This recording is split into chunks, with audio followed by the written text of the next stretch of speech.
अस्सलाम वालेकुम नाज़रीन, मैं हूं आपकी होस्ट ज़ोया काजी और आप देख रहे हैं अलसादिया तिब्बी फाउंडेशन के प्लेटफॉर्म से मुझे। नाज़रीन, जैसा कि आप जानते हैं अलसादिया तिब्बी फाउंडेशन हमेशा आपके लिए बेहतरीन प्रोग्राम्स लेकर आया है और आपको बेहतरीन टिप्स भी दी हैं। इसलिए आज जो हम टॉपिक आपके साथ डिस्कस करने वाले हैं वो है यूरिक एसिड से रिलेटेड। यूरिक एसिड में आपको बहुत सारी तकलीफ़ों का सामना करना पड़ता है।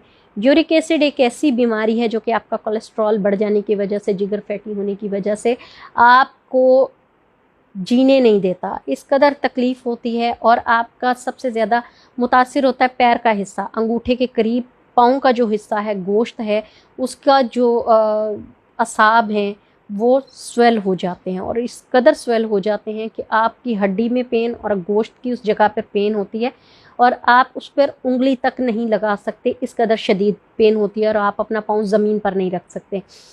आपकी हड्डियों में पेन आ जाती है जिससे हम लोग बहुत ज़्यादा मुतासिर होते हैं। तो यूरिक एसिड को कंट्रोल करने के लिए सबसे पहले अगर किसी को यूरिक एसिड हो जाता है तो वो टेस्ट करवाए। टेस्ट करवाने के बाद देखें कि उसमें कितने % चांसेस हैं ठीक होने के, तो उस लिहाज से अपनी डाइट को मेंटेन करें।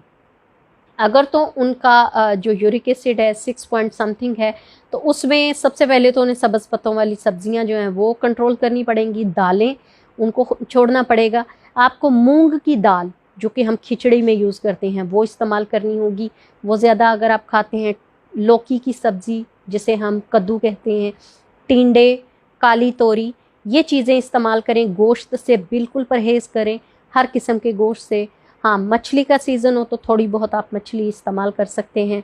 इसके अलावा जब आप इसको बिल्कुल जब देखते हैं कि आपकी दर्द कम हो गई है तो फिर आप इसके साथ साथ मोरिंगा पाउडर का इस्तेमाल करें। मोरिंगा पाउडर में आप नीम का पाउडर शामिल करें और इसको रोज़ाना सुबह शाम 5 से 7 ग्राम आपने लेना है।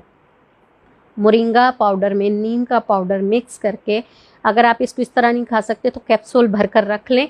2 कैप्सूल सुबह, 2 शाम, 2 दोपहर कर दें। इससे आपकी जो एक डोज है वो कंप्लीट हो जाएगी। उससे आपके ये जो गोश्त के खुलिए हैं जो स्वेल हो चुके हैं, यूरिक एसिड की वजह से मुतासिर हो चुके हैं, ये ठीक हो जाएंगे और साथ ही साथ आपके जो यूरिक एसिड का प्रॉब्लम है वो हमेशा के लिए ख़त्म होना शुरू हो जाएगा। मेथी दाना भी इसके लिए बहुत अच्छी चीज़ है। मेथी दाने को, अजवैन को अगर आप मिलाकर इसका पानी उबाल कर कहवा बनाकर पीते हैं तो वो ये भी बहुत अच्छी चीज़ है। तो नाज़रीन, इन चीज़ों को ज़रूर अप्लाई किया करें जिनको यूरिक एसिड का प्रॉब्लम है, इसलिए कि आपकी सेहत से बढ़कर कुछ भी नहीं।